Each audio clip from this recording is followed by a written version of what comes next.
The guy pointed his finger and said that firstly, 17 settlements were destroyed by monsters, and all the refugees started to flee here, but the Viscount drove them away. He looked at him with a gloomy look and suggested pretending that he didn't know anything about it, but Her Majesty would be very upset if he found out about it.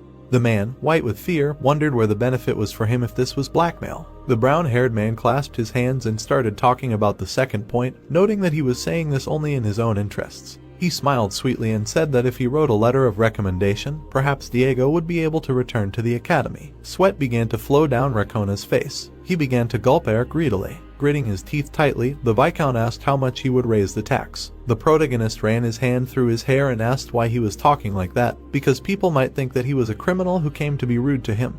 However, he looked at the man with disdain, saying that in order not to embarrass him, he would raise it just a little, enough so that their friendship would continue. The Viscount, white with horror, mentally asked him to just tell him the amount. Xavier stood behind Lloyd. With a gloomy face, he mentally noted the gentleman's character. The guy, clasping his hands in a lock, asked him not to be so modest and just tell him how much more he could raise it.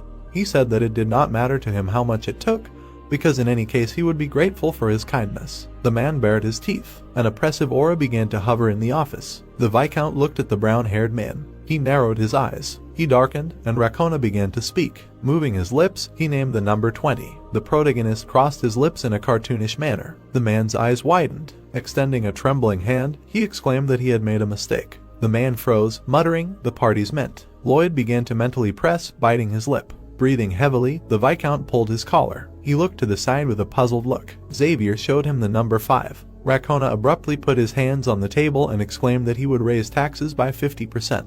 The guy gritted his teeth disgustingly. The man looked in shock at the knight, who was trying to understand what was wrong with his master. He shook his head. The blonde showed the number 5 again.